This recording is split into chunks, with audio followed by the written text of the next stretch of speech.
Salam, hər vaxtınız xeyirli olsun dəyərli izləyicilərimiz. 21-ci əsr kompetensiyalarına olan birinci savadlılıq kompetensiyası gəlir. Ümumiyyətlə nədir savadlılıq kompetensiyası?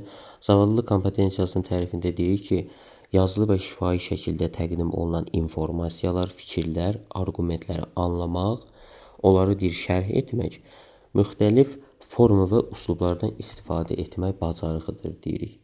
Bu deməkdir ki, savadlılıq kompetensiyası təkcə belə deyək, oxumaqdan ibarət deyil. Bəs nədən ibarətdir?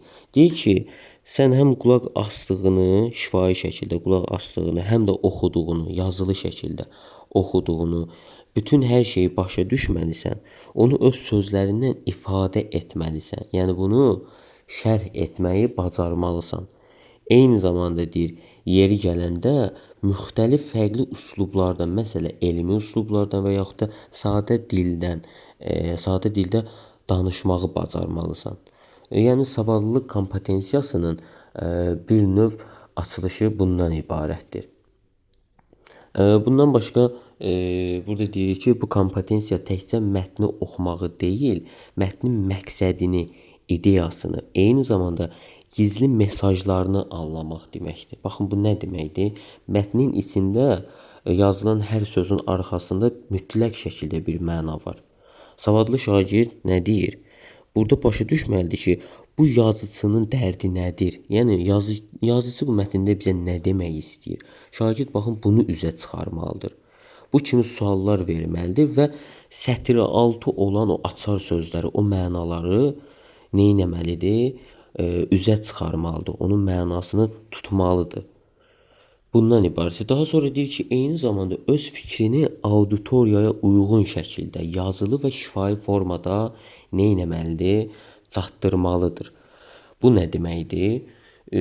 Belə deyək, biz hər hansı bir məsələni biliriksə, onu bildiyimiz bir şeyi auditoriyaya, insan belə deyək, kütləsinə, insan kollektivinə uyğun onu izah etməyi bacarmalıyıq, izah edə bilməliyik. Əgər bir uşaq, belə deyək, hər hansı bir şagird bunu izah edirsə, belə deyək, deməli nədir? Mütləqdir ki, o sadə şəkildə həmin məsələni dərk eləyəcək, anlayacaq.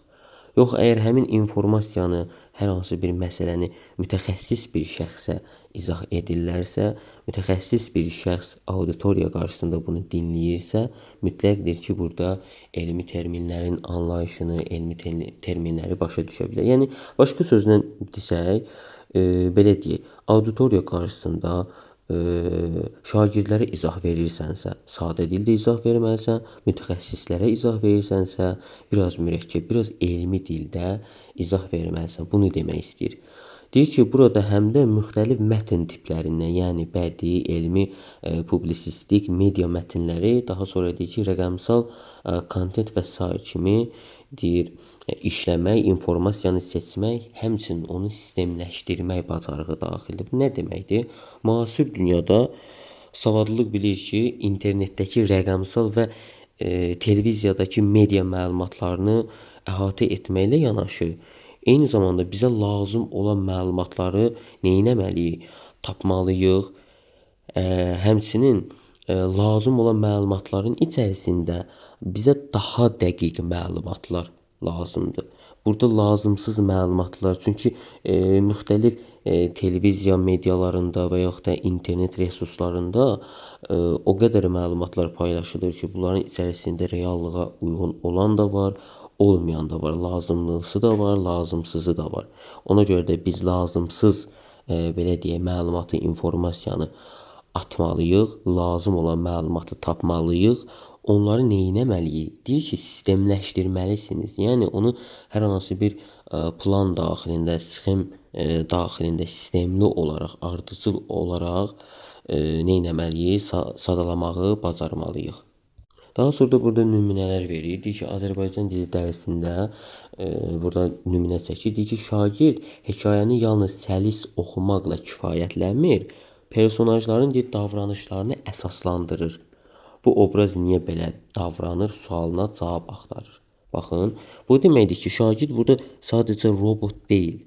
Yəni mətni robot kimi səsləndirmir sadəcə. O artıq buna bir növ belə deyək, bir mütəxəssis kimi yanaşır. Artıq öz fikrini əsaslandırır.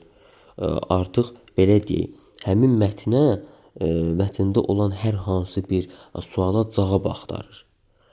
Bu şagirdə artıq belə deyək, analitik düşüncənin nümunəsidir. Yəni analitik düşüncənin inkişaf etməsi mərhələsidir. Daha sonra digərində tarix dərsində nümunə çəkir. Deyir ki, şagird hər iki mətnin faktlarını, ifadə olunan dil və üslub, müəllif mövqeyini müəyyənləşdirib müqayisə edir, hansı mənbənin daha obyektiv olduğunu əsaslandırır. Bu artıq tənqidi təfəkkürün inkişafı mərhələsidir. Çünki şagird burada iki fərqli neyniyir? Tarix kitabını götürür və burada görür ki, bir hadisə burada təriflənir, digəri isə burada pislənir. O hansının daha etibarlı olduğunu deməli öyrənməlidir. Hamısının daha etibarlı mənbə olduğunu öyrənməlidir. Və burada şagird hansı mənbə daha etibarlıdır, belə deyək, onu axtarıb tapmalıdır. Yəni kor-koranə hər hansı bir kitaba inanmamalıdır. Daha sonra digər nümunədə gündəlik həyatla bağlı olan bir nümunədir. Deyir ki, şagird gündəlik həyatda direktora yazılan rəsmi ərizə, müəllimə atılan e-mail və sosial şəbəkədə dostuna yazdığı mesaj arasında üslub fərqini dərk edir. Bəli. Savadlılıq həmçinin bir mədəniyyət nümunəsidir. Çünki dosta yazılan hər hansı bir mesajla direktora göndərilən hər hansı bir belə deyək, rəsmi ərizə, rəsmi müraciət və yaxud da müəllimə atılan hər hansı bir belə deyək, e-mail mesaj eyni deyil. Onlar arasında üslub fərqi var. Həmişə bu üslub fərqini şagird nə etməlidir? Gözləməlidir. Daha sonra burada layihə işi sistemləşdirilmiş bir nümunə var. Sistemləşdirilməyə aid. Şagird müxtəlif mənbələrdən məlumatlar toplayır. Təkrar və etibarsız məlumatları kənara qoyur. Əsas fikirləri qısa plan və sxem şəklində sistemləşdirir. Burada nə demək istəyir? Yəni deyir ki, bir növ burada informasiya idarəçiliyinin şagirdə inkişaf etdiyindən xəbər verir. Yəni onu demək istəyir ki, şagird oxuyur, burada lazım olanları seçir, lazımsızları kənara qoyur, bayaq çəkdiyimiz nümunədə dediyimiz kimi. Onları sxem halına salıb qısaca təqdim edir. Bir növ burada nizam yaradır. Ümumiyyətlə xülasə sözümüz belə deyək, savadlılıq kompetensiyasında bizim fikrimiz ondan ibarətdir ki, bu kompetensiyada şagird bir növ oxuduğunu belə deyək, dərk edir. Onu planlaşdırır, sistemləşdirir, buna uyğun nə edir? Öz fikrini izah edir, öz arqumentlərini gətirir, şərh edir, müxtəlif üslublardan, formalardan istifadə edir.